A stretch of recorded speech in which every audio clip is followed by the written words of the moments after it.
جزاک اللہ واسن الجزا حضرت علامہ صاحبزادہ پیر سید غلام جعفر شاہ صاحب معراج النبی صلی اللہ علیہ وآلہ وسلم کے حوالے سے اپنے ارشادات عالیہ سے نواز رہے تھے۔ اس میں کوئی شبہ نہیں کہ آپ کے خطاب میں بزرگوں کے خطاب کی جھلک جیسے کبھی پرانے لوگ جانتے ہیں پہلے جیسے واعظ کا انداز ہوا کرتا تھا، وہ جھلک بلا شبہ پائی جاتی ہے۔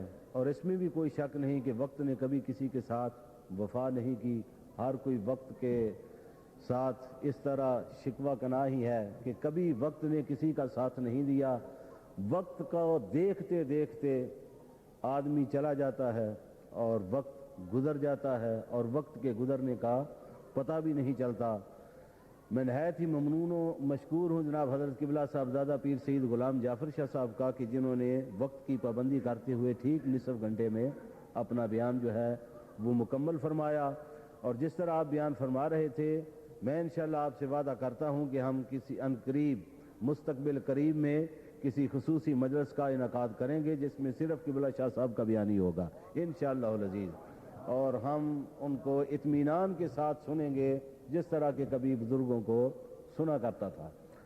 تو رحمت دو جہاں صلی اللہ تعالی علیہ وآلہ وسلم کی آمد اور آپ کی سفر معراج پر روانگی کے متعلق آپ نے بہت خوبصورت ایک جملہ ارشاد فرمایا کہ اس رسول کا آنا میلاد ہے اور یہاں سے پھر اپنے آبائی وطن جانا، یہ حضور علیہ الصلوۃ والسلام کا معراج ہے۔ ہر بڑے آدمی کا کہتے ایک آبائی وطن ہوتا ہے نا، ہم تو سمجھتے نا اللہ کے تو آبا الیاذ باللہ وہ تو ہے ہی نہیں نا، میں تو ایک مثال عرض کرنے لگا ہوں۔ ہر بڑے آدمی کا ایک آبائی وطن ہوتا ہے جہاں اس نے ابتدائی تعلیم حاصل کی ہوتی ہے، یہ ان کے حالات دیکھیں تو پھر پتہ چلتا ہے، یا پھر بعد میں ایک آبائی قبرستان ہوتا ہے جہاں وہ جا کے آرام کی نیند سو جاتے ہیں۔ تو امام اہل سنت مولانا احمد رضا خان صاحب رحمۃ اللہ علیہ نے اس طرف اشارہ فرمایا نا کہ اسی کے جلوے، اسی سے ملنے، اسی سے اس کی طرف گئے تھے۔ حضور علیہ الصلوۃ والسلام کی آمد بھی وہیں سے تھی اور حضور نبی کریم صلی اللہ علیہ وآلہ وسلم شب معراج اسی طرف حضور علیہ الصلوۃ والسلام نے سفر فرمایا۔ نہایت ہی اختصار کے ساتھ علامہ ارشد القادری کی ایک تحریر کا اقتباس اس موقع پر اسی مناسبت سے عرض کرنا چاہوں گا۔ انہوں نے ایک وجود دو حیرتوں کا مجموعہ، اس عنوان کے تحت وہ ارشاد فرماتے ہیں، وہ لکھتے ہیں بیت اللہ شریف کا طواف کرنے میں ملائے اعلیٰ کے فرشتے جن کی اس شب ڈیوٹی تھی وہ بیت اللہ شریف کا طواف کر رہے تھے۔ طواف کرتے ہوئے ایک فرشتے کی اچانک نگاہ اٹھی تو اس نے دیکھا کہ بیت اللہ شریف کی چھت کے اوپر ایک جھنڈا نصب ہے۔ اس جھنڈے کو دیکھتے ہوئے جب دائیں بائیں نگاہ کی تو مشرق کی انتہا پہ بھی ایک جھنڈا نظر آیا، مغرب کی انتہا پہ بھی ایک جھنڈا نظر آیا، اور حیرت میں گم ہو کے جب اوپر دیکھا تو بیت المعمور کے اوپر بھی انہیں جھنڈے نظر آئے۔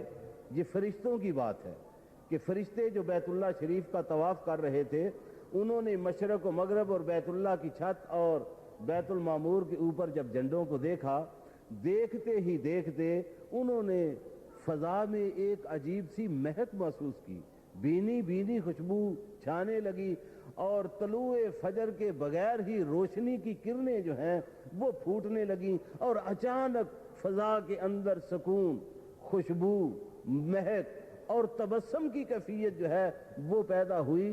تو فرشتوں کے ایک اور گروہ کو صحن حرم میں جب موجود پایا تو ان سے فرشتوں کے اس گروہ نے جو پہلے بیت اللہ شریف کا طواف کر رہا تھا، انہوں نے اس گروہ سے پوچھا کہ آج ڈیوٹی تو ہماری تھی، نمبر ہمارا تھا، باری ہماری تھی، ہم بیت اللہ کے طواف میں مشغول ہیں، آپ کدھر آئے اور آپ کا آنا کیسے ہوا؟ اور نیز یہ جو آپ نے روشنیاں ہاتھوں میں پکڑی ہوئی ہیں اور جھنڈیاں پکڑی ہوئی ہیں اور خوشبو ہے اور ایک جہان معطر ہے، یہ کیا کیفیت ہے؟ تو ان آنے والے فرشتوں نے کہا دراصل طواف کعبہ کی ڈیوٹی آپ کی ہی ہے، آپ ہی طواف کعبہ کر رہے ہیں، ہم آج کعبے کے طواف کے لیے نہیں، کعبے کے طواف کے لیے حاضر ہوئے ہیں۔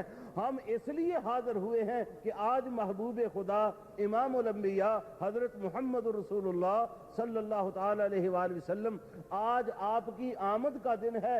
جبل ابو قبیس کی چوٹیوں کو معطر کر دیا گیا ہے اور بطن آمنہ سے وہ خدائی امانت کائنات میں ظاہر ہونے والی ہے، ہمیں رسول اللہ صلی اللہ علیہ وآلہ وسلم کے استقبال کے لیے بھیجا گیا۔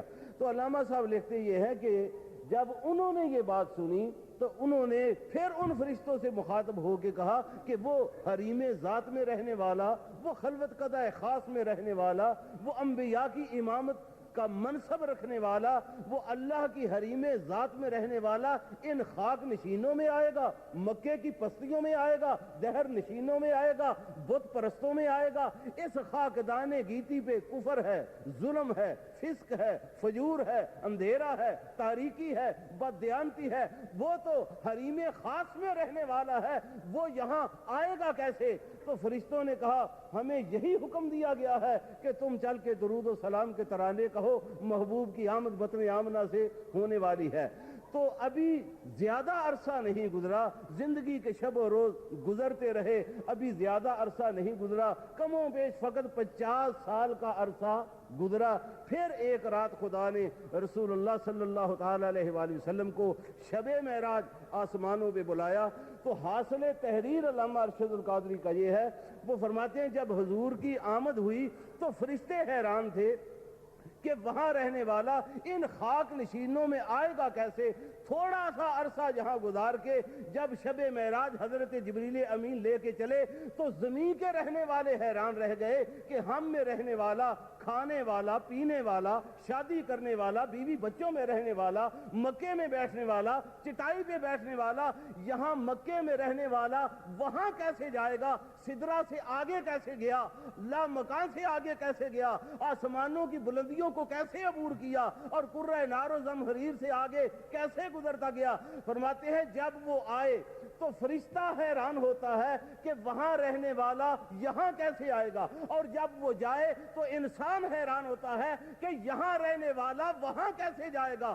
اس کے آنے کی فرشتے کو سمجھ نہیں لگی، جانے کی انسان کو سمجھ نہیں لگی۔ فرماتے ہیں نہ حلیمہ بید کھلا ہے یہ، نہ مقام چونو چرا ہے یہ، تو خدا سے پوچھ وہ کون تھے، تیری بکریاں جو چرا گئے، ابر عقل نو ایتھے دخل کیے، جانے جان والا یا لے جان والا۔ جب کوئی کہیں جاتا ہے اور جب بھی وہاں سے آتا ہے تو ہر آنے جانے والوں کے لیے کچھ بھی نہیں، توجہ میری طرف رکھیں، ہر آنے جانے والوں کے لیے ایک طریقہ اور ایک دستور جو ہے وہ مقرر ہے۔ محبوب خدا امام الانبیاء حضرت محمد رسول اللہ صلی اللہ تعالی علیہ وسلم کا ارشاد گرامی بھی ہے کہ تحائف دیا کرو، اس سے آپس میں محبت بڑھتی ہے۔ جب کوئی کسی کے پاس جاتا ہے کوئی تحفہ لے کے جاتا ہے، رحمت دو جہاں صلی اللہ تعالی علیہ وآلہ وسلم رب کی بارگاہ میں ایک تحفہ لے کے گئے، اپنی عاجزی کا تحفہ، انکساری کا تحفہ، کہ وہاں سر عرش ارشاد فرماتے ہیں التحیات للہ والصلوات والطیبات۔ جب اللہ رب العزت نے یہ ارشاد فرمایا کہ محبوب ہمارے لیے کیا لے کے آئے ہو، تو رحمت عالم صلی اللہ علیہ وسلم ارشاد فرماتے ہیں مولا تیری بارگاہ میں کبھی کسی چیز کی نہیں، میں وہ لے کے آیا ہوں جو تیری بارگاہ میں بھی نہیں ہے۔ یعنی یہاں تو شہنشاہی ہے، یہاں ستاری بھی ہے، غفاری بھی ہے، رحیمی بھی ہے، کریمی بھی ہے، سب کچھ یہاں ہے۔ مولا ہر چیز کا خالق و مالک ہے۔ فرمایا لیکن میرا رب کسی کے سامنے عاجز نہیں ہے، میرا رب کسی کا سوالی نہیں ہے۔ اے میرے مالک میں تیری بارگاہ میں عاجزی اپنی لے کے آ گیا ہوں، سوال لے کے آ گیا ہوں۔ التحیات للہ والصلوات والطیبات۔ تو یہ رسول اللہ صلی اللہ علیہ وسلم کا تحفہ تھا جو خدا کی بارگاہ میں رحمت دو جہاں صلی اللہ تعالی علیہ وآلہ وبارک وسلم نے پیش کیا۔ اللہ رب العزت کی طرف سے رسول کریم صلی اللہ تعالی علیہ وآلہ وسلم کو تحائف سے نوازا گیا۔ ایک تحفہ نہیں، اتنے تحائف سے نوازا گیا، اتنے تحائف سے نوازا گیا کہ قرآن مجید نے بات یہاں ختم کر دی، فَأَوْحَىٰ إِلَىٰ عَبْدِهِ مَا أَوْحَىٰ، کہ ہم نے گفتگو کی ہے اپنے رسول کے ساتھ، جو بھی فرمائی ہے وہ راز کی بات ہے، جہاں کرامن کاتبین کو کسی قسم کے دخل کا حق نہیں دیا گیا۔ بہت سے تحفوں سے نوازا، ان تحفوں میں سے کچھ تحفے رحمت دو جہاں صلی اللہ تعالی علیہ وآلہ وسلم نے ہمارے لیے رکھے، اور اپنی امت کو شب معراج رسول اللہ صلی اللہ علیہ وآلہ وسلم نے کسی تحفے سے نوازا۔ اب تحفے کی قدر اگر نہ کی جائے، یہ آپ حضرات جانتے ہیں، بڑے سنبھال کے رکھتے ہیں، بڑی پیکنگ میں رکھتے ہیں، بڑے درازوں میں رکھتے ہیں، اور بڑے سنبھال کے رکھتے ہیں، یہ فلاں کا تحفہ ہے، یہ فلاں حضرت نے مجھے تحفہ دیا تھا، سینے سے لگایا ہوا ہے، فلاں خواجہ صاحب نے تحفہ دیا تھا، سر پہ چمکایا ہوا ہے، فلاں قطب دوران نے مجھے تحفہ دیا تھا، سنبھال کے میں نے الماری میں رکھا ہوا ہے۔ شیوخ کے تحفے، مشائخ کے تحفے، خواجاؤں کے تحفے، علاماؤں کے تحفے، پیروں کے تحفے، مولویوں کے تحفے اور رشتہ داروں کے تحفے سب سنبھال رہے ہیں۔ آئے یہ دیکھیں ہمیں مصطفیٰ نے کون سا تحفہ دیا، محبوب کائنات نے کون سا تحفہ دیا، شب اسرا کے دولہ میں ہمیں کون سا تحفہ دیا، اور اس رات کون سا تحفہ تھا جو لے کے ہمارے لیے آپ تشریف لائے، اور اس تحفے کے ساتھ ہم نے کیا سلوک کیا، پیش کرنے کے لیے تشریف لاتے ہیں تحریک منہاج القرآن کے امام و خطیب حضرت علامہ مولانا قاری محمد زبیر احمد صاحب قادری۔ نعرہ تکبیر، نعرہ تکبیر، نعرہ رسالت، نعرہ رسالت۔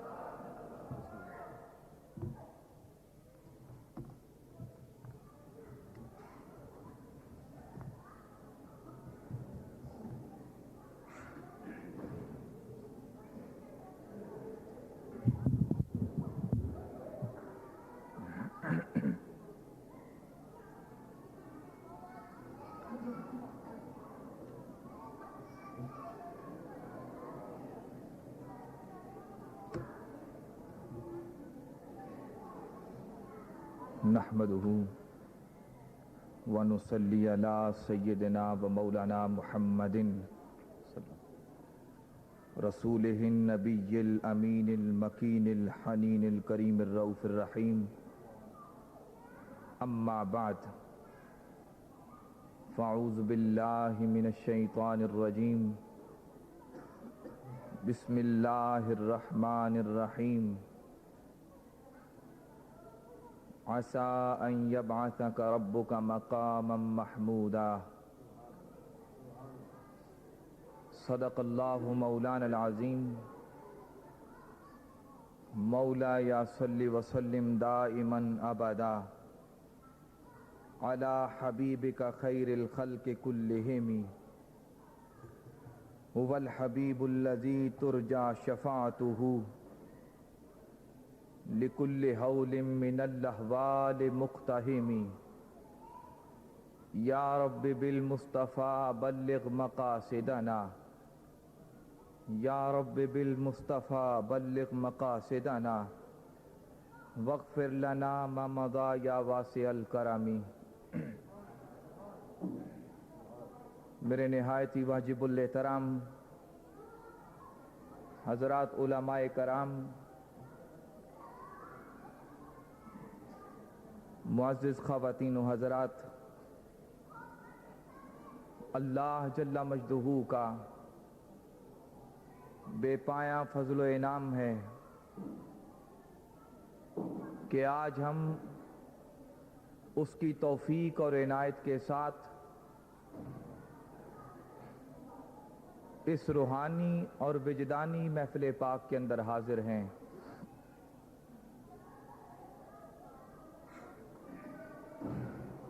اور سب سے بڑھ کر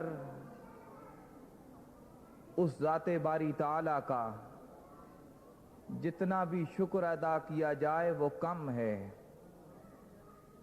کہ اس نے ہمیں حضور علیہ الصلوۃ والسلام کی امت میں پیدا کیا، اور حضور علیہ الصلوۃ والسلام کی ہمیں غلامی عطا فرمائی، آپ کی نسبت عطا فرمائی، حاضرین محترم، یہ واقعہ معراج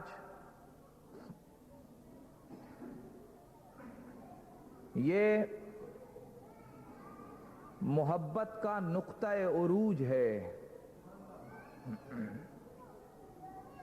یہ سارا کا سارا سفر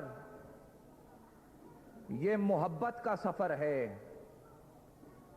یہ عشق کا سفر ہے.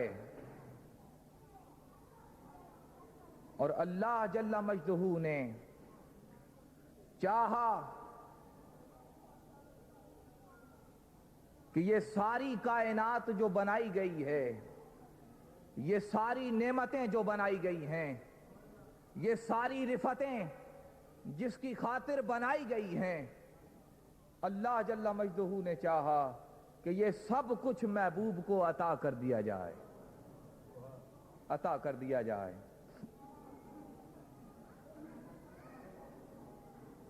اور ایک تو واقعہ معراج کے اندر فرمایا نا کہ علم کی 3 قسمیں ہیں. ایک علم الیقین، عین الیقین اور حق الیقین.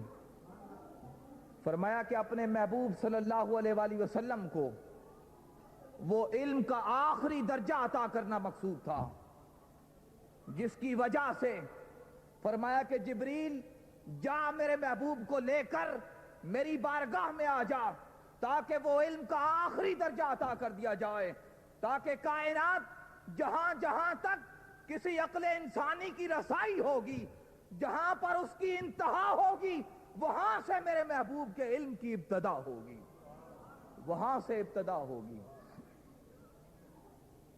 یعنی علم کا وہ آخری درجہ حضور علیہ الصلوۃ والسلام کو عطا کرنا مقصود تھا.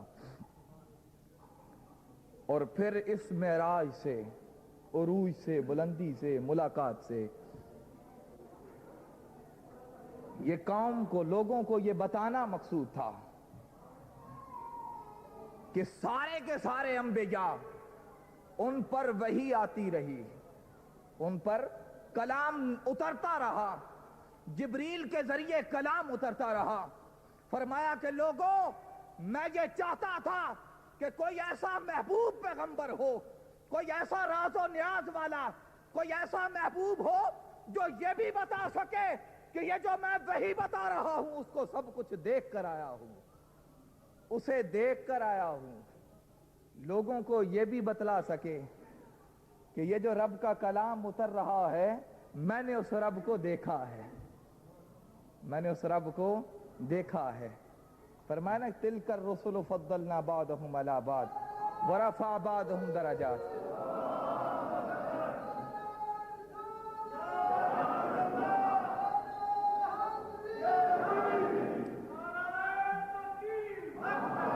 اور پھر سب سے بڑھ کر کہ سارا کا سارا قرآن اور ہر ایک کے لیے وحی جبریل کے ذریعے نازل ہوئی، ہر ایک پر وحی جبریل کے ذریعے آئی، قرآن جبریل کے ذریعے آیا.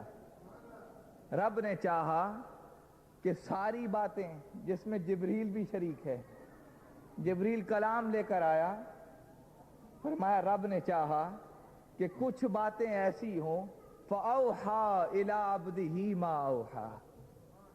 فرمایا کہ جبریل میں چاہتا ہوں کہ کچھ باتیں ایسی کی جائیں، کچھ راز و نیاز کا کلام ایسے کیا جائے، کچھ انعامات ایسے کیے جائیں جس کی جبریل تمہیں بھی خبر نہ ہو، تمہیں بھی خبر نہ ہو، کچھ کلام ایسا ہو. فرمایا کہ میں نے جو چاہا اپنے محبوب کے ساتھ کلام کیا، جو چاہا میں نے محبوب کو عطا کر دیا.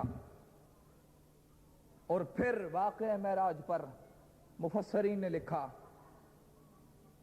کہ حضور علیہ الصلوۃ والسلام اپنی امت کے لیے پریشان رہتے. جبریل امین آئے آقا دو جہاں صلی اللہ علیہ وسلم کی بارگاہ میں اور آ کر عرض کی، یا رسول اللہ صلی اللہ علیہ وسلم، حضور آپ کی امت تباہی اور ہلاکت کے گڑھے کی طرف جا رہی ہے، آپ کی امت ہلاکت کے گڑھے کی طرف جا رہی ہے، تباہی اور بربادی کی طرف جا رہی ہے. اٹھیں اللہ کی بارگاہ میں سجدہ ریز ہو جائیں، اللہ کی بارگاہ میں اپنی امت کے لیے دعا کریں. حضور علیہ الصلوۃ والسلام ساری ساری رات اللہ کی بارگاہ میں کھڑے ہونے لگے، اپنی امت کی خاطر ساری ساری رات کھڑے ہونے لگے اور یہی دعا کرتے کہ رب ہب لی امتی، مولا میری امت کو معاف فرما دے، میری امت کو بخش دے۔ فرمایا کہ لوگوں، یہ وہ محبوب ہے جو میرا پیغام، درد بھرا پیغام لوگوں تک پہنچاتا ہے، میری بھٹکی ہوئی امت کو، میرے بھٹکے ہوئے لوگوں کو حرم کعبہ کی طرف لاتا ہے، میری بھٹکی ہوئی امت کو، میرے بھٹکے ہوئے لوگوں کو اللہ کی رحمت کی طرف بلاتا ہے، میرا درد سناتا ہے۔ فرمایا کہ یہ محبوب ساری ساری رات کھڑا ہوتا ہے، تو اللہ جل مجدہ نے فرمایا کہ تاہا ما انزلنا علیک القرآن لتشقی، فرمایا کہ محبوب ہم نے اس لیے قرآن نازل نہیں کیا کہ تو مشقت میں پڑ جائے، تو پریشان ہونے لگ جائے۔ فرمایا کہ نہیں نہیں، یہ سب کچھ محبوب تیری خاطر بنایا ہے، تیرا قیام کرنا، تیرا رکوع کرنا، تیرا سجود کرنا، تیرا یوں صدائیں بلند کرنا، محبوب اس کی کیا ضرورت پڑی؟ ہم تو صرف یہ نہیں دیکھیں گے کہ یہ کون شخص ہے، یہ کیسا شخص ہے، یہ کہاں سے آیا ہے، ہم نے تو صرف یہ دیکھنا ہے کہ اس کے ہاتھ میں دامن کس کا ہے، اگر دامن تیرا ہے تو وہ ہمارا ہے، ہمارا ہے۔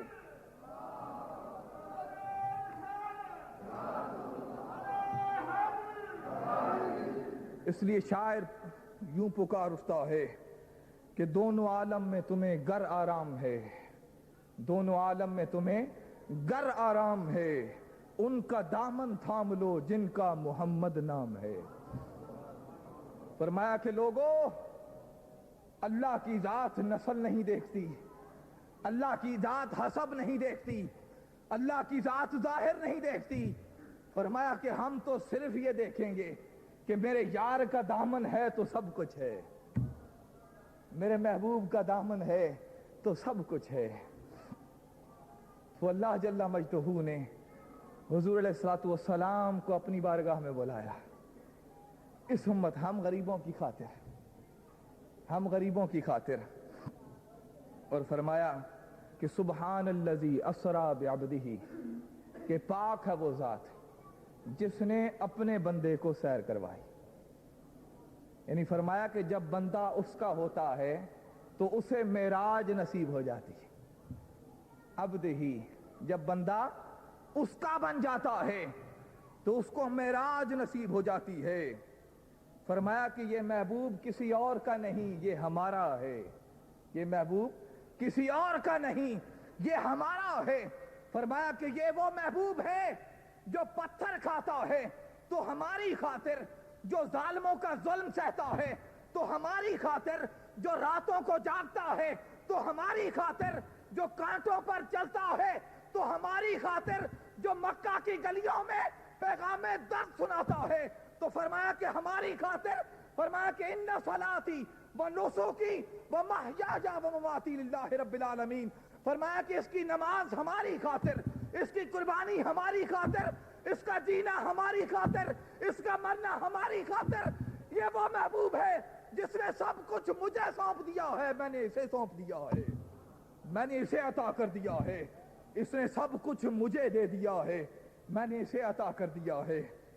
فرمایا کہ شاعر یہاں پکار اٹھتا ہے کہ ان کی صورت کو دل میں اتارا کرو، ان کی صورت کو دل میں اتارا کرو، ان کی صورت قرآن کی تفسیر ہے، ان کی صورت قرآن کی تفسیر ہے۔ چاند تاروں میں سورج میں جلوہ نما، چاند تاروں میں سورج میں جلوہ نما، کملی والے محمد کی تنویر ہے۔ فرمایا کہ یہ ساری روشنی حضور علیہ الصلوۃ والسلام کی بارگاہ کا صدقہ ہے، آقا دو جہاں صلی اللہ علیہ وسلم کی بارگاہ کا صدقہ ہے۔ اور پھر فرمایا ثم دنا فتد اللہ، پھر اس مقام پر حضور علیہ الصلوۃ والسلام کو کھڑا کیا۔ فرمایا کہ محبوب ساری بلندیاں، ساری رفتیں، سارے عروج تیرے قدموں کے نیچے ہیں، سب کچھ تیرے قدموں کے نیچے ہے۔ سب سے اوپر حضور کو بلایا، ساری کائنات کو عالم بالا سے تحت سرا سے لے کر عرش معلا تک، فرمایا کہ ساری کائنات کو محبوب تیرے تلووں کے نیچے رکھا ہے، تیرے تلووں کے نیچے رکھا ہے، اس مقام پر کھڑا کیا. ثم دنا فتدلی، پھر اس مقام پر جا کر پھر نوازا گیا، پھر انعامات کی بارش ہو گئی، سب کچھ دکھلایا گیا، سارا کچھ عطا کر دیا گیا. فرمایا کہ سب کچھ دینے کے بعد وہ مالک رہا، یہ مخلوق رہا، وہ صادق رہا، یہ مسجود رہا، وہ خالق رہا، یہ مخلوق رہا، وہ معبود رہا، یہ عبد رہا. فرمایا کہ وہ دینے والا رہا، یہ لینے والا رہا. فرمایا کہ محبوب ہم نے سب کچھ عطا کر کے، فرمایا کہ لوگوں سن لو، میں خدا خدا رہا، یہ مصطفیٰ مصطفیٰ رہا، سب کچھ عطا کر دیا. فرمایا کہ میں خدا کی خدائی میں کوئی فرق نہ آیا. اس لیے اعلیٰ حضرت فرماتے کہ نہ خدا ہے نہ خدا سے جدا ہے، نہ خدا ہے نہ خدا سے جدا ہے، اللہ ہی کو معلوم ہے کہ کیا جانیے کیا ہے. اس مقام پر جا کر بھی فرمایا کہ لوگوں میں مالک ہوں، یہ مخلوق ہے. سب کچھ عطا بھی کر دیا، سب کچھ عطا بھی کر دیا. فرمایا کہ میری خدائی میں کوئی فرق نہ آیا، میری خدائی میں کوئی فرق نہ آیا. فرمایا کہ میں خدا ہی رہا، یہ مصطفیٰ ہی رہا، مصطفیٰ ہی رہا صلی اللہ علیہ وسلم. اور حضور علیہ السلام کی ذاتی طور پر بھی فرمایا کہ ایک بشری حالت، ایک نورانی حالت، نورانیت ہے، اور تیسری حقیقت ہے. تیسری حالت کیا ہے؟ حقیقت ہے. فرمایا نا کہ ابو بکر سے رضی اللہ تعالیٰ عنہ کہ لم یعرفنی حقیقتاً سوا ربی. فرمایا کہ اے ابو بکر میری حقیقت کو سوائے رب کے کوئی نہیں جانتا، سوائے رب کے میری حقیقت کو کوئی نہیں جانتا. میری حقیقت کو صرف رب کائنات جانتا ہے. وہ دینے والا جانتا ہے یا لینے والا جانتا ہے، وہ عطا کرنے والا جانتا ہے یا عطاؤں کی بارش کو سمیٹنے والا جانتا ہے. فرمایا کہ محبوب ہم نے سارے خزانے تمہیں عطا کر دیے، سارے خزانے عطا کر دیے. یہ حضور علیہ السلام کی حقیقت کا معراج تھا، حقیقت کا معراج تھا. جب اس مقام پر پیر مہر علی شاہ صاحب گھوڑا سرکار پہنچے تو پکار اٹھے کہ اس صورت نو میں جان آکھاں، اس صورت نو میں جان آکھاں، جان آکھاں کہ جانے جہان آکھاں، سچ آکھاں تے رب دی میں شان آکھاں، جس شانہ تو شانہ سب بنیاں. اور قرآن بیان کرتا ہے، فرمایا کہ لوگوں اللہ اور اس کے رسول صلی اللہ علیہ وسلم کی بارگاہ یہ وہ عظیم بارگاہ ہے کہ حضور علیہ السلام کو اس معراج پر بلا کر آئینہ حق نما بنا دیا گیا، اپنے پرتاؤ کا آئینہ بنا دیا گیا. فرمایا کہ اس قرب کی دولت عطا ہوئی، صفت محمدیہ پر صفت الہیہ کو چڑھا دیا گیا، صفت محمدیہ پر صفت الہیہ کا نور چڑھ گیا. فرمایا کہ وہ جلوہ عطا کر دیا گیا. فرمایا کہ لوگوں من رانی فقد را الحق، جس نے مجھے دیکھا ہے اس نے اللہ کو دیکھا ہے، اس نے اللہ کو دیکھا ہے. اور قرآن بھی اسی بات کی شہادت دیتا ہے. فرمایا کہ من یطیع الرسول فقد اطاع اللہ. پھر فرمایا قل ان کنتم تحبون اللہ فاتبعونی یحببکم اللہ. فرمایا کہ واطیعوا اللہ والرسول. فرمایا وما رمیت اذ رمیت ولکن اللہ رمی ان الذین یبایعونک. قرآن نے جا بجا مقام پر فضیلت کو یوں بیان کیا. فرمایا کہ لوگوں یہ ذاتیں دو ہیں لیکن نسبت ایک ہے، یہ ذاتیں دو ہیں لیکن قرب ایک ہے، یہ ذاتیں دو ہیں لیکن تعلق ایک ہے، یہ ذاتیں دو ہیں لیکن دشمنی ایک ہے، یہ ذاتیں دو ہیں لیکن دوستی ایک ہے، یہ ذاتیں دو ہیں یہ رحمت ایک ہے. فرمایا کہ ذاتیں دو ہیں, فیضان نیک ہے. ذاتیں دو ہے, قرآن نیک ہے. ذاتیں دو ہے, بخشش ایک ہے. ذاتیں دو ہے, عنایتیں ایک ہے. ذاتیں دو ہے, فرمایا زبان ایک ہے. وہی زبان ایک طرف خدا بولتا ہے, دوسری طرف مصطفیٰ بولتا ہے. فرمایا کہ جب خدا بولتا ہے تو قرآن بن جاتا ہے, جب مصطفیٰ بولتا ہے تو حدیث بن جاتی ہے. حدیث بن جاتی ہے.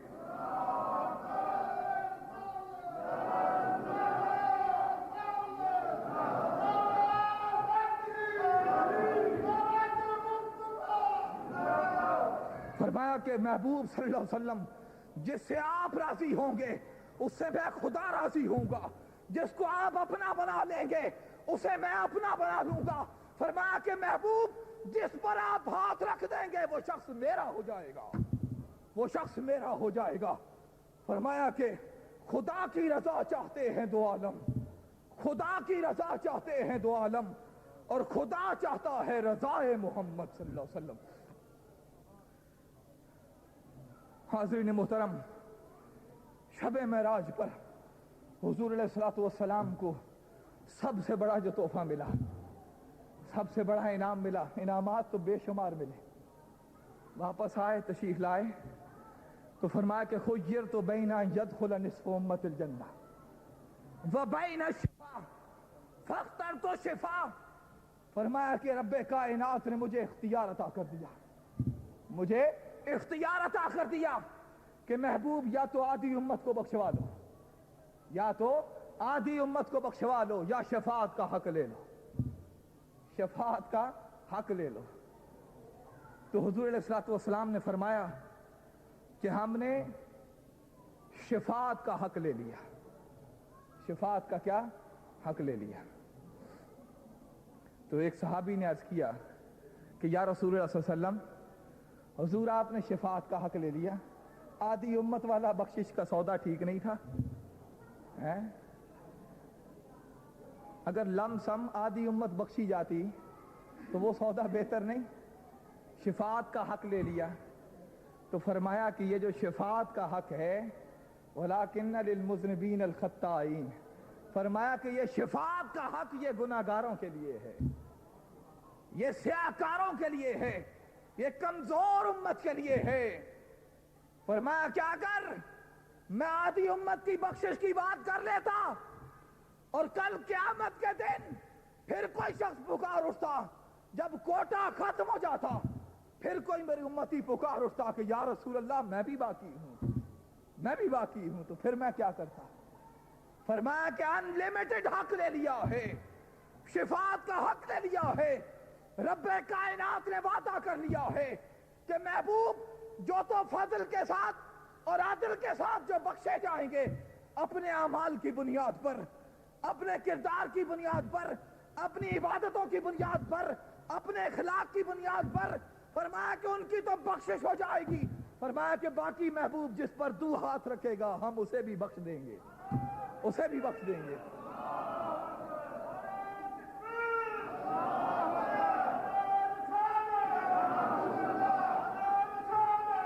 اور شاعر بکار اٹھتا ہے کہ ہے تو بھی صائم عجیب انسان, ہے تو بھی صائم عجیب انسان, جو خوف معاشر سے ہے ہراساں.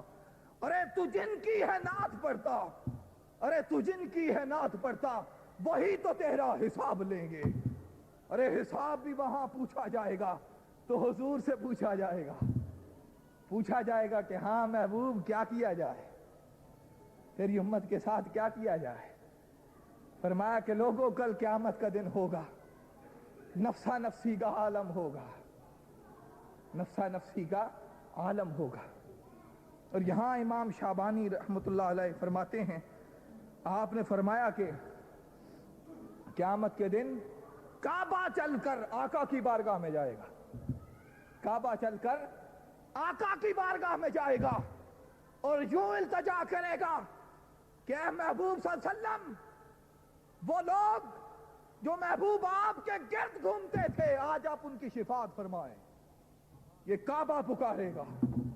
حضرت بابا صاحب نے فرمایا تھا نا کہ وسدے ہاں سے تے وسدے نہ سے, بس تیری جوک دے آسے پاسے, بس وہ لوگ جو تاجدار کائنات کی جھوک کے گرد گھومتے ہیں، جن کے دلوں کے اندر عشق مصطفی کی شمع چل رہی ہے، جن کا تعلق تاجدار کائنات کے ساتھ مضبوط ہو گیا ہے، فرمایا کہ وہ کل قیامت کے دن حضور کی انہیں شفاعت نصیب ہوگی، آقا دو جہاں صلی اللہ علیہ وسلم کا ساتھ نصیب ہوگا۔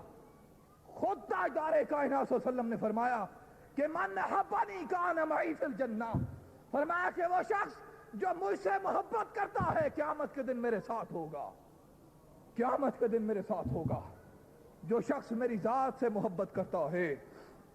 اور حاضرین محترم، یہاں شاعر یوں پکار اٹھتا کہ ہم نے اس در پہ جمائی ہے نظر، ہم نے اس در پہ جمائی ہے نظر، جس جگہ ملتا ہے منگتوں کو صدا سے پہلے، اور تیرے عرفان پر موقوف ہے عرفان خدا۔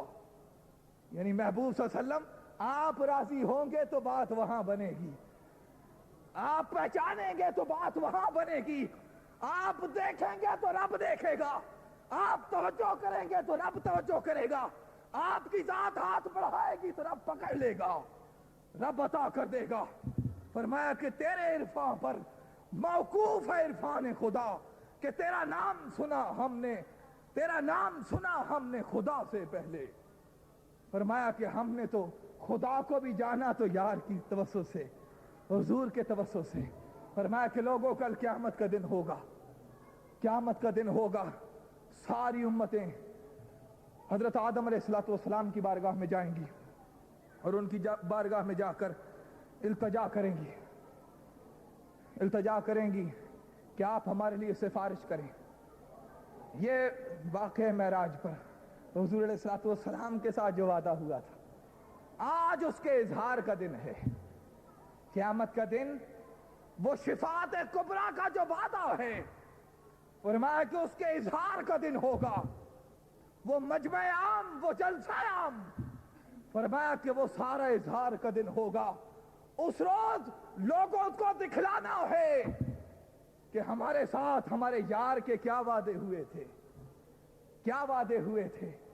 حضرت آدم علیہ السلام کی بارگاہ میں جائیں گے تو اس روز فرمائیں گے کہ آج کسی اور کی بارگاہ میں جاؤ، آج کسی اور کی بارگاہ میں جاؤ۔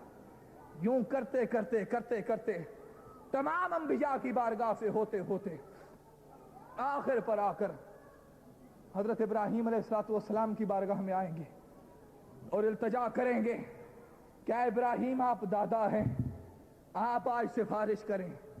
فرمایا کہ نہیں، آج جاؤ کسی اور کی بارگاہ میں، آج کسی اور کی سنی جائے گی۔ فرمایا کہ سارے مل کر تاجدار کائنات کی بارگاہ میں آئیں گے، حضور علیہ السلام کی بارگاہ میں آئیں گے اور آ کر التجا کریں گے کہ حضور آج سفارش فرمائیں۔ سورج کی گرمی سروں پر ہے، سورج کی تپش سروں پر ہے، نفسا نفسی کا عالم ہے، کوئی کسی کو نہیں پہچانتا، یار یار کو نہیں پہچانتا، بیٹی ماں کو نہیں پہچانتی، باپ بیٹے کو نہیں پہچانتا۔ فرمایا کہ آج ہماری سفارش کریں۔ اس وقت حضور یہ نہیں فرمائیں گے، یہ نہیں فرمائیں گے کہ آج اللہ کی ذات سامنے ہے، جاؤ اللہ سے بات کرو، یہ نہیں فرمایا جائے گا، بلکہ فرمایا کہ انا لہا، فرمایا کہ لوگوں اسی خاطر تو مجھے بنایا گیا تھا، اسی خاطر مجھے تخلیق کیا گیا تھا کہ تمہاری شفاعت کے لیے شفاعت کروں، تمہاری شفاعت کی جائے۔ اس روز حضور علیہ السلام کی سنی جائے گی، آقا دو جہاں صلی اللہ علیہ وسلم کی سنی جائے گی۔ حاضرین محترم، حضور ہر لمحہ ہر لحظہ عالم ارواح میں تھے، تب بھی امت کو نہ بھولے، عالم شہادت میں آئے تب بھی امت کو نہ بھلایا، عالم ملکوت میں گئے تب بھی امت کو نہ بھلایا، عالم لاہوت میں گئے تب بھی امت کو نہ بھلایا، عالم لا مکان پر گئے تب بھی امت کو نہ بھلایا۔ آج ہم ناداں لوگ ہیں کہ ہم آقا کو بھلائے بیٹھے ہیں، آج ہمارا تعلق کمزور ہو گیا ہے۔ ارے سب کچھ سامنے تھا، رب کائنات کی ذات سامنے تھی، ہر طرف سے چھوٹ کر سارے جھنجھٹوں سے آزاد ہو کر اللہ کی ذات کے سامنے کھڑے تھے۔ اور اتنے قربت کے باوجود پھر بھی ہم غریبوں کو نہ بلایا. وہاں بھی بات ہماری کی, وہاں بھی بات ہماری کی. جنت میں گئے تو بات ہماری کی. اللہ سے کلام ہوا تو گفتگو ہماری ہوئی. جنت کی سیر ہوئی تو وہاں بھی ہماری ہی بات ہوئی. ہم غریبوں کو نہ بلایا. آج ہم ناداں لوگ ہیں کہ ہم سب کچھ بلائے بیٹھے ہیں, سب کچھ بلائے بیٹھے. آج کیا وجہ ہے کہ امت مسلمہ آج اندھیروں کے اندر بھٹک رہی ہے, اندھیروں میں بھٹک رہی ہے. آج ہم نے حقیقت کو چھوڑ دیا ہے, حقیقت کو چھوڑ دیا ہے. ہمارے دل مردہ ہو گئے ہیں, دل مردہ ہو گئے ہیں. وہ فتح موصولی کا قول, اس نے لکھا کہ اگر 3 دن تک مریض کو دوائی نہ دی جائے, 3 دن تک اس کو دوائی نہ دی جائے, کھانے کو نہ دیا جائے تو وہ مر جاتا ہے, وہ مر جاتا ہے. اور فرمایا کہ اسی طریقے سے لوگوں دل کی بھی ایک دوائی ہے. آج ہمارے دل سیاہ ہو گئے, ہمارے دل ویران ہو گئے, اللہ کی محبت سے اور اس کے محبوب کی محبت سے ویران ہو گئے ہیں, خالی ہو گئے ہیں. یہی وجہ ہے کہ ہمارے دل مردہ ہوتے چلے جا رہے ہیں, ہمارے دل مردہ ہو گئے ہیں. حاضرین محترم, ہم نے شب معراج کے سبق کو بھلا دیا ہے. آقا تو وہاں جا کر بھی فرمایا کہ مولا میں نے تو معراج کر لی, میری امت کو کیا حصہ ہوگا؟ یہ اس مقام کو, اس معراج کو میری امت کیسے پائے گی؟ فرمایا کہ جا محبوب صلی اللہ علیہ وسلم, ہم تجھے نماز کا تحفہ دے دیتے, نماز کا تحفہ دے دیتے ہیں. سب کچھ ملنے کے بعد آخری بات معراج پر فرمایا کہ آخری معراج مولا تیری معراج کیسے ہوگی؟ فرمایا کہ انعامات تو دے دیے, الکرامت والمفاتیح یومئذ بیدی. فرمایا کہ سارے خزانے کی کنجیاں رب نے مجھے عطا کر دی, سارے خزانے کی, ساری عزتوں کی, ساری عظمتوں کی چابیاں مجھے عطا کر دی. فرمایا کہ مولا تیری معراج کیسے نصیب ہوگی؟ فرمایا کہ ہم تجھے نماز کا تحفہ دے دیتے, نماز کا تحفہ دے دیتے. اور حضور علیہ الصلوۃ والسلام کو 50 نمازوں کا تحفہ دیا گیا. ہوتی ہوتی وہ 5 میں کنورٹ ہو گئی, وہ زیادہ تھیں. حضرت موسیٰ علیہ الصلوۃ والسلام کو چھٹے آسمان پر کھڑا کیا گیا. حضرت موسیٰ علیہ الصلوۃ والسلام نے اللہ کی بارگاہ میں دعا کی تھی کہ مولا میں تجھے دیکھنا چاہتا ہوں, رب ارنی انظر الیک, میں تجھے تکنا چاہتا ہوں, میں تجھے دیکھنا چاہتا ہوں. اس پر اللہ جل مجدہ نے فرمایا تھا کہ موسیٰ تو ہمیں نہیں دیکھ سکتا. ایک تجلی پہاڑ پر ڈالی, حضرت موسیٰ علیہ الصلوۃ والسلام بے ہوش ہو کر گر گئے. آپ نے 9 مرتبہ اللہ کی بارگاہ میں التجا کی کہ مولا میں تجھے دیکھنا چاہتا ہوں. اس شب معراج پر نبی کی دعا رد نہیں ہوا کرتی, نبی کی دعا میں تاخیر ہو سکتی ہے, رد نہیں ہوتی. فرمایا کہ موسیٰ تیری اس دعا کو بھی قبول کر لوں گا, تیرے بعد ایک ہستی آنے والی ہے. رب کائنات نے 50 نمازوں کا تحفہ عطا کر دیا. اور پھر موسیٰ علیہ الصلوۃ والسلام کو چھٹے آسمان پر کھڑا کر دیا. فرمایا کہ موسیٰ یہ محبوب میرے جلوے سمیٹ کر آ رہا ہے, بس تو اسے دیکھتا چلا جا, سمجھ جا کہ تو نے مجھے دیکھا ہے, مجھے دیکھ لیا ہے. تو حضرت موسیٰ علیہ الصلوۃ والسلام کے ساتھ وہ مکالمہ ہوتا رہا, اور آخر پر آ کر 5 نمازیں بچ گئیں. اور فرمایا کہ یہ نماز ہے, یہ تحفہ معراج ہے. الصلاۃ معراج المومنین, کہ لوگوں یہ معراج کا تحفہ ہے. فرمایا کہ لوگوں اب جس نے یار کو دیکھنا ہو نماز میں کھڑا ہو جایا کرے, جس نے یار کے جلوے کو تکنا ہو, جس نے پردے ہٹانے ہو وہ نماز میں کھڑا ہو جائے, پردے ہٹ جائیں گے, پردے ہٹ جائیں گے. پردے ہٹتے ہیں.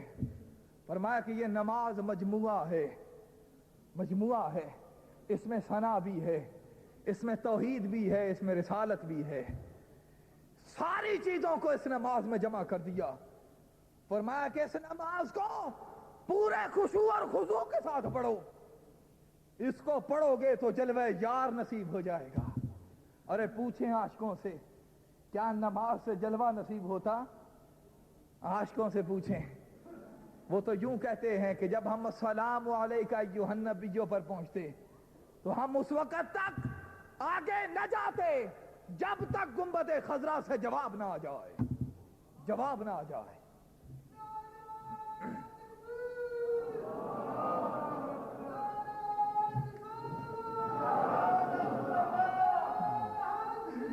حاضرین محترم، ہم اس سبق کو بھول گئے. آج یہی وجہ ہے کہ ہمارے گھروں میں سکون نہیں ہے، ہماری دل کی وادیوں میں سکون نہیں ہے، ہماری دل کی وادیاں ویران ہوتی جا رہی ہیں. آؤ اپنے دل کی وادیوں کو تر کر لو، عشق مصطفیٰ کے ساتھ، تعلق مصطفیٰ کے ساتھ، ذات مصطفیٰ کے ساتھ، گنبد خضرا کے ساتھ تعلق پیدا کر لو. دل آباد ہو جائے گا. دل آباد ہو جائے گا. دل کو گنبد خضرا کی مسکن بنا لو، گنبد خضرا کی گزرگاہ بنا لو. اور عاشق تو یوں پکارتا ہے کہ سر کیوں نہ جھکے محبوب کی چوکھٹ پر، سر کیوں نہ جھکے محبوب کی چوکھٹ پر، ہوتی ہے دو عالم کی اس در پہ پذیر آئی. ارے سب کو وہیں سے ملتا ہے، سب کو وہیں سے دینے کا وعدہ ہوا ہے. کوئی اور دروازہ نہیں ہے، کوئی اور دروازہ نہیں ہے. فرمایا کہ لوگوں ہم نے صرف ایک ہی دروازہ رکھا ہے، وہ اپنے یار کا دروازہ رکھا ہے. وہ ایک طرف مخلوق کی طرف کھلتا ہے، ادھر خالق کی طرف کھلتا ہے، ادھر خالق کی طرف کھلتا ہے. ایک طرف وہ مخلوق کے ساتھ رہتا ہے، ادھر خالق کے ساتھ رہتا ہے. اب جو مانگنے آئے، جو دل کا درد مانگے اسے دل کا درد عطا کر دیتا ہے، جو دولت مانگے اسے دولت عطا کر دیتا ہے، جو دنیا مانگے اسے دنیا عطا کر دیتا ہے، جو اللہ کی بارگاہ کی معرفت مانگے اسے ادھر سے پکڑتا ہے ادھر ملا دیتا ہے، ادھر ملا دیتا ہے. فرمایا کہ جہاں کو عشق کا اندازہ کہاں ہوگا، جہاں کو عشق کا اندازہ کہاں ہوگا. فرمایا کہ جہاں کو عشق کا اندازہ کہاں ہوگا، وہ نقشے پا جہاں ہوگا، میرا سجدہ وہاں ہوگا، میرا سجدہ وہاں ہوگا. حاضرین محترم، ضرورت اس بات کی ہے، یہ معراج النبی ہمیں یہ سبق اور درس دیتی ہے کہ آؤ حضور علیہ الصلوۃ والسلام کے ساتھ تعلق مضبوط کر لو، آقا کی بارگاہ کے ساتھ. اور جو تحفہ لائے اس کو سنبھال کر رکھو، اس کو سنبھالنے والے بن جاؤ، اس کو ضائع نہ کرو. اگر ضائع کرو گے تو اللہ کی بارگاہ میں شرمندگی ہوگی. اور آخر پر تحریک منہاج القرآن کا پیغام ایک شعر میں دے کر اجازت چاہتا ہوں کہ کردار کی روح سے زندگی کی راہیں تابندہ رہتی ہیں، کردار کی روح سے زندگی کی راہیں تابندہ رہتی ہیں. ارے مرنا جن کو آتا ہے وہی قومیں زندہ رہتی ہیں. اللہ جل مجدہ کی بارگاہ میں دعا ہے کہ مولا کائنات ہمیں صحیح معنوں میں اپنی بندگی کا ذوق عطا فرمائے، ہمیں حضور علیہ الصلوۃ والسلام کی محبت عطا فرمائے. وما علینا الا البلاغ.